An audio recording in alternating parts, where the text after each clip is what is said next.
Cape Verde does not reveal itself in the way most island countries do. A plane descending toward Sal may pass over blue water.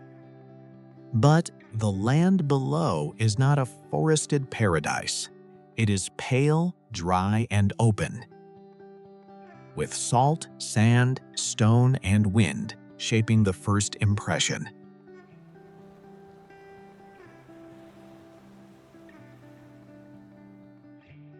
This is the first contradiction of the country.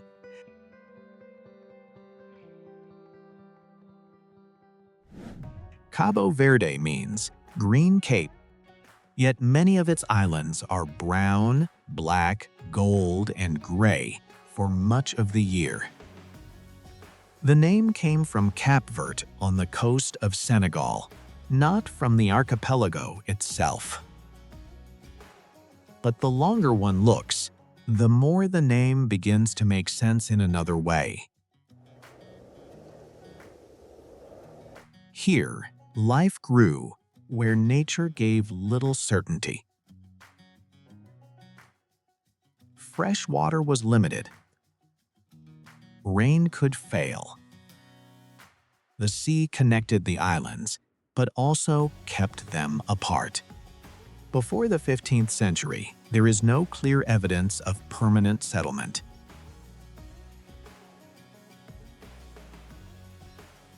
Later, Portuguese colonization and the forced movement of Africans created a new Atlantic society on land that had no earlier towns or kingdoms.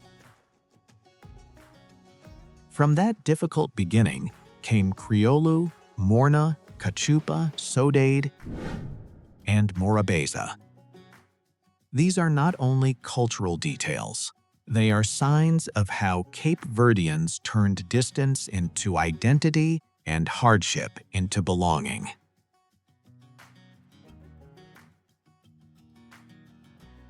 To understand Cape Verde, we must move beyond the postcard image. We must enter old ports, dry valleys, volcanic villages, music rooms, markets, ferry crossings, and mountain paths where the country's real story is still being told.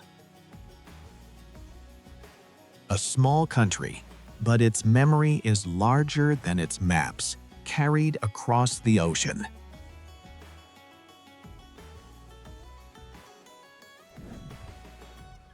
The first lesson of Cape Verde is that a name can mislead. A visitor may hear Green Cape and imagine a chain of lush islands. But the view from the window of an aircraft often tells a different story. The coast appears dry. Hills rise without thick forest. Roads cross open ground where the sun seems to touch every surface. This contrast did not happen because the islands lost a green world in recent history. The name came from the African mainland, from Cape Verde in Senegal, a greener point of land seen by Portuguese sailors before they reached the archipelago. The islands received a name that belonged somewhere else, and the mistake remained. Yet this mistake became part of the country's identity because Cape Verde is a place where appearances are always incomplete. The archipelago has 10 main islands and several smaller islets. They are spread across the ocean in two traditional groups.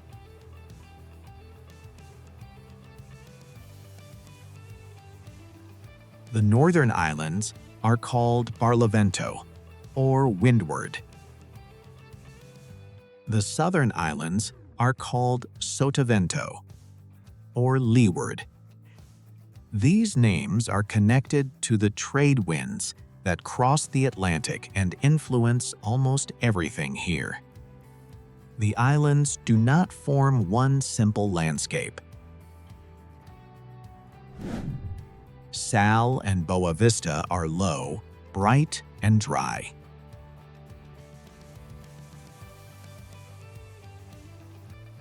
Fogo rises around a powerful volcanic peak.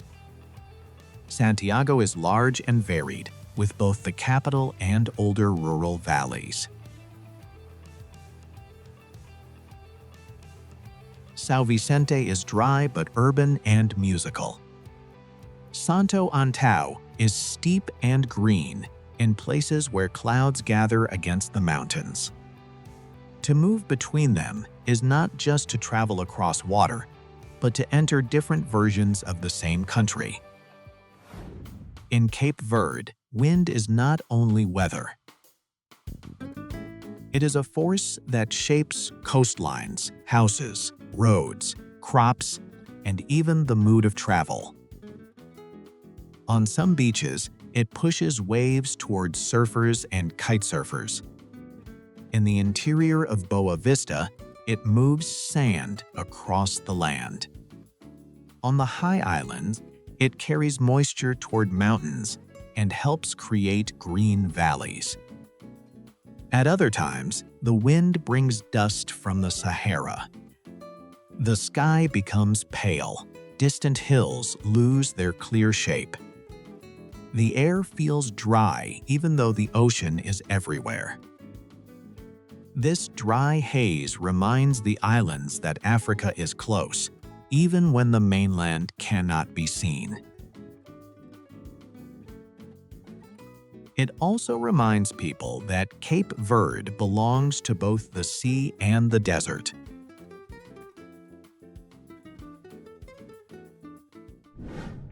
The most important natural resource in Cape Verde has never been gold, oil, or timber.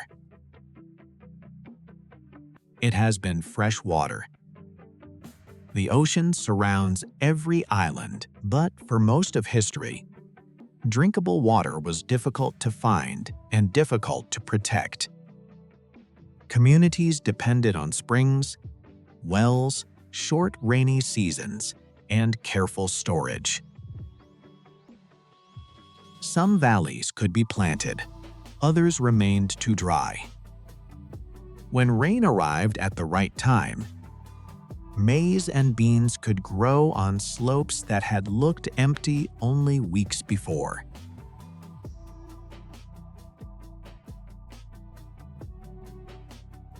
When the rain failed, hunger followed. This uncertainty influenced settlement, migration, food, and family life. It also created a culture of patience, saving, sharing, and making use of what was available. On Santiago Island near the southern coast, a small town lies that opens toward the Atlantic. Today, it is calm. Stone streets pass between low buildings. The old walls are warmed by the sun.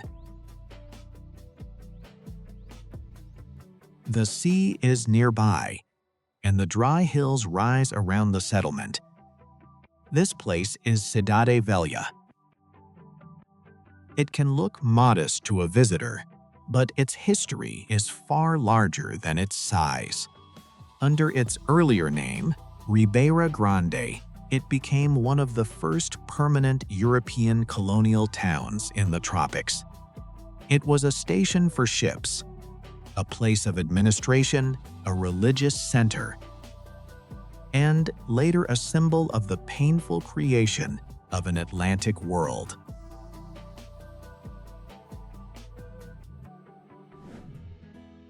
The story of Cidade Velha cannot be told only as a story of navigation and trade. It was also tied to the transatlantic slave trade. Men, women, and children were taken from different parts of West Africa and brought through Cape Verde. Some remained on the islands. Others were sent across the ocean to the Americas. This movement was forced, violent, and unequal. It tore people from homelands and placed them inside a colonial order controlled by European power. For this reason, the beauty of the old town carries a shadow. Its stones are not only remains of exploration, they are also witnesses to suffering. Even in conditions of inequality, people did not lose everything they carried. Africans brought languages, farming knowledge, music, beliefs, stories, and ways of living. Portuguese settlers brought their own language, religion, laws, and customs. In houses, fields, churches, markets, and ports, these worlds came into contact. The result was not immediate harmony.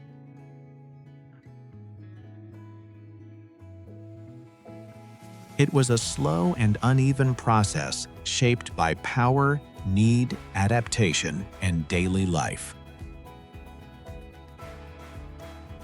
Over generations, Cape Verdean Creole culture began to form. This culture did not belong completely to Portugal or to any single African region. It became something new, born from contact but marked by the history of force that made contact possible.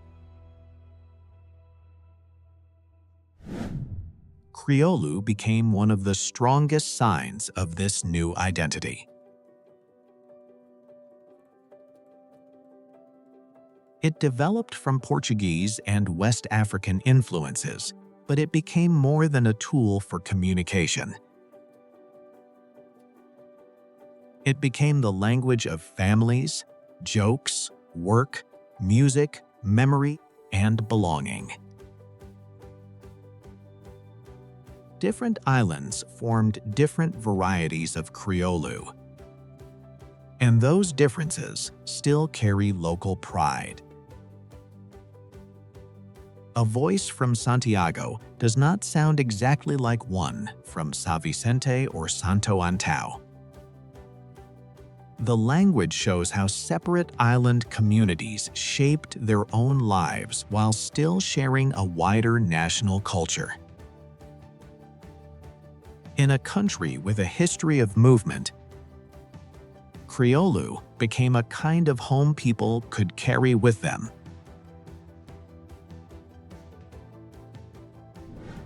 Ribeira Grande did not remain powerful forever. Atlantic routes changed. Attacks by foreign ships damaged the settlement.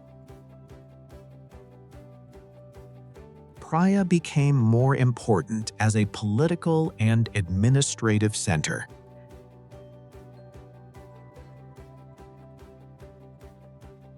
The old town became quieter and later came to be known as Cidade Velha. Today, visitors can see the Church of Nossa Senhora do Rosário, the old fortress above the coast, and the Pelourinho in the square.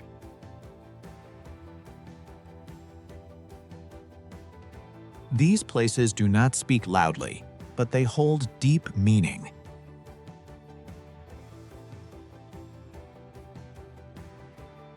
They show how a small coastal valley became a stage for empire, slavery, religion, trade, and the beginning of a new society.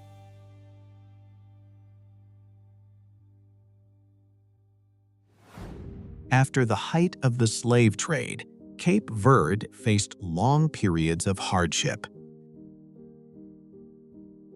Droughts damaged agriculture again and again.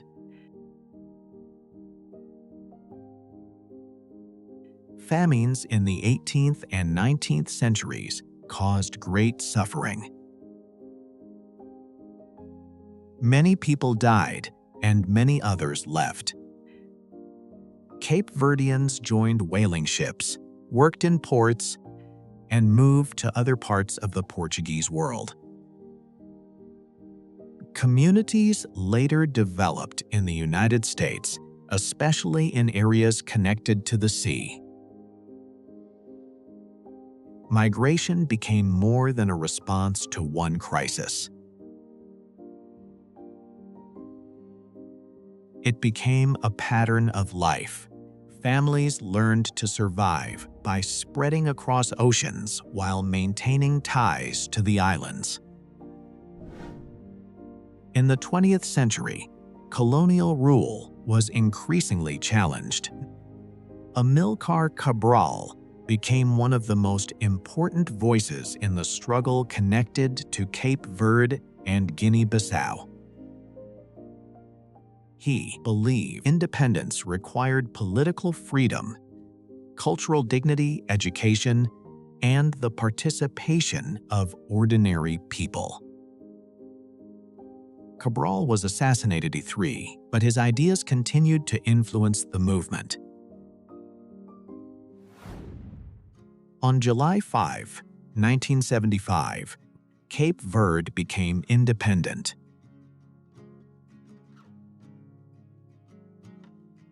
The new country inherited limited resources, difficult geography, and a long history of migration.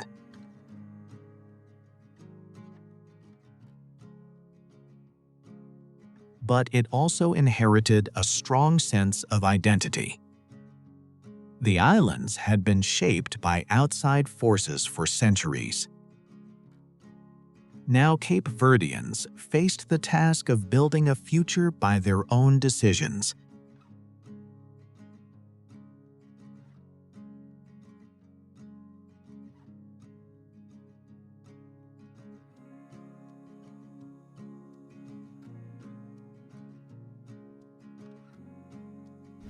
For many travelers, Cape Verde begins on Sal. The island is low, dry, and bright, surrounded by water that changes from deep blue to clear turquoise near the shore. Around Santa Maria, beaches and steady wind have created one of the country's main centers of tourism. People come here to swim, dive, windsurf, and kitesurf. Hotels, restaurants, and tour companies give parts of the island an international feeling. But away from the resort areas, Sal becomes quieter. The land is open. The sun is strong. The interior reminds visitors that this island was not first shaped by leisure, but by salt, labor, and survival. Boa Vista lies farther east and feels even more open. Its name means beautiful view, and the island deserves it. Long beaches curve around the coast. The interior is marked by dunes, dry plains, and low volcanic shapes. The Viana Desert is one of its most striking places. Sand moves across the ground under constant wind, while the Atlantic remains close. In Boa Vista, a traveler can feel as if the desert has reached the sea and stopped only because waves stand in its way. The island's beauty is simple, spacious, and sometimes almost silent. Fogo is different from the moment it appears.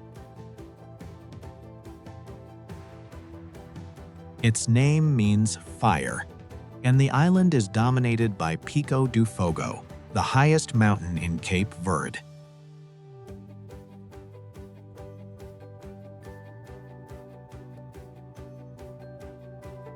The volcano rises dark and steep, reaching about 2,829 meters above sea level. From far away, it looks like the center of the island's entire existence.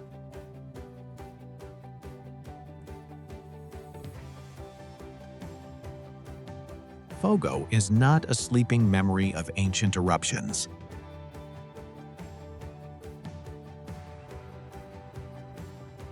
It is an active volcanic landscape. Lava has changed roads, fields, and villages. The eruptions of 2014 and 2015 destroyed large parts of communities inside Chá das Caldeiras, the wide volcanic basin beneath the peak.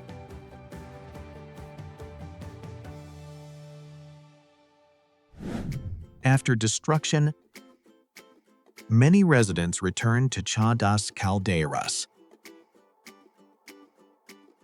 To someone outside the island, this can seem surprising. But the caldera is not only a place of danger. It is home, work, ancestry, and identity.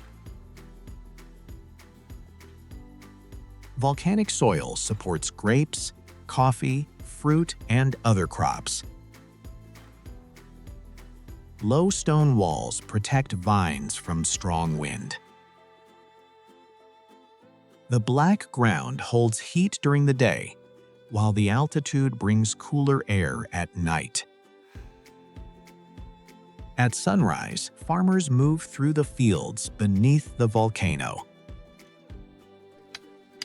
They repair walls, inspect plants, and continue a life that accepts risk because belonging cannot be easily moved. Fogo shows that people often remain where memory has taken root.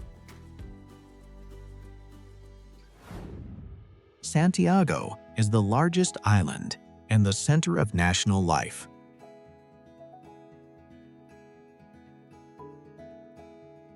It contains Praia, the capital, and Cidade Velha, the oldest historic settlement.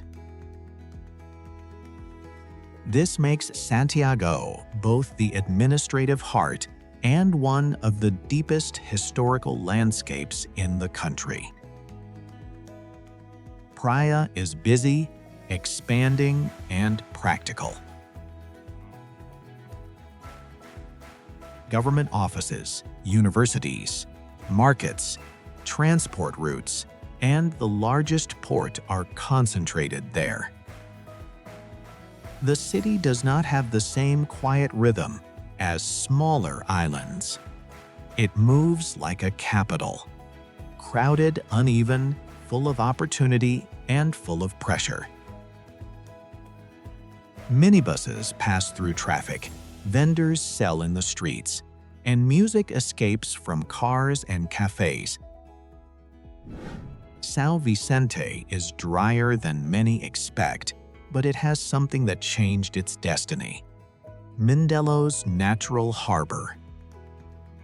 In the 19th century, ships stopped there for coal and supplies. Sailors, merchants, and travelers brought outside influence, and the city became open to sounds and ideas from many places. Mindelo still carries that character. Colorful buildings face the streets. Fishing boats share the harbor with larger vessels.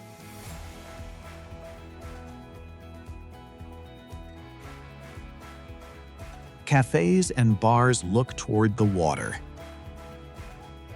At night, music fills small rooms. The city is often called the cultural heart of Cape Verde because it feels like a place where the country listens to itself.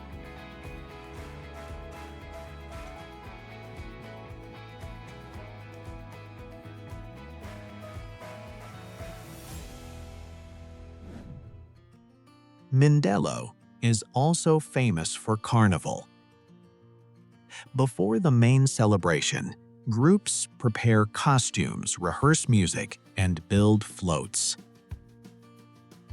When the parade arrives, the streets fill with color, drums, satire, and competition.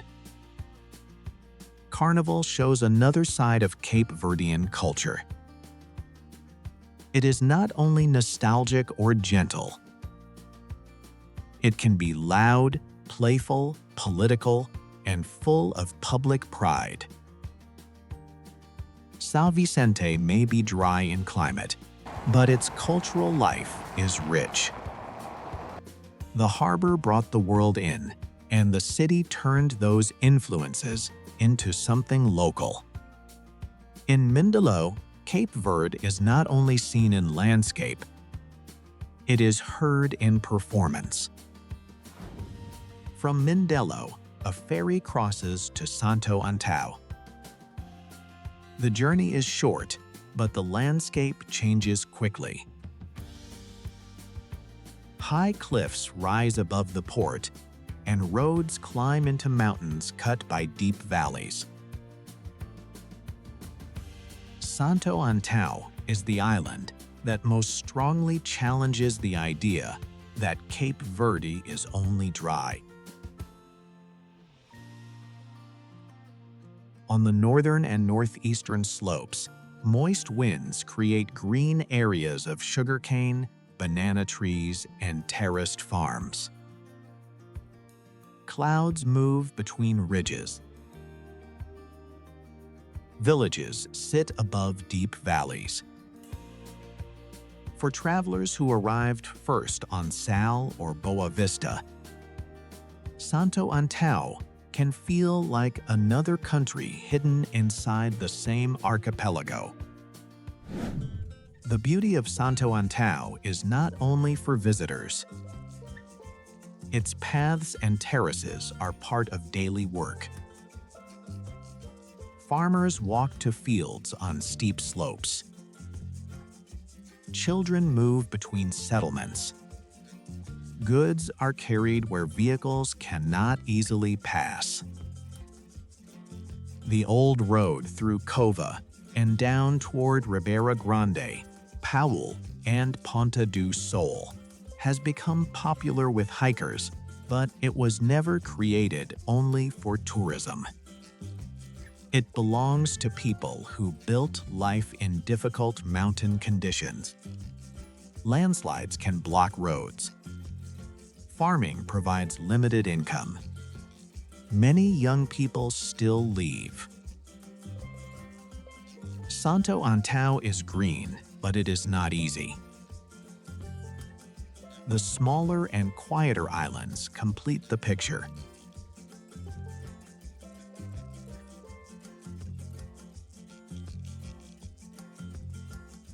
São Nicolau has rugged mountains, old villages, and a slower rhythm.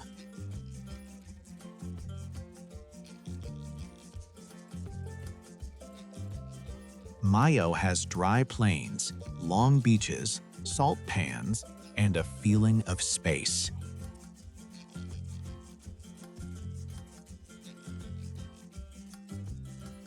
Brava is cooler and greener, known for flowers, high villages, and a sense of isolation. Santa Luzia has no permanent population, which makes it one of the wildest parts of the archipelago. Seen from a boat, its empty hills and coastline suggest what some islands may have looked like before settlement.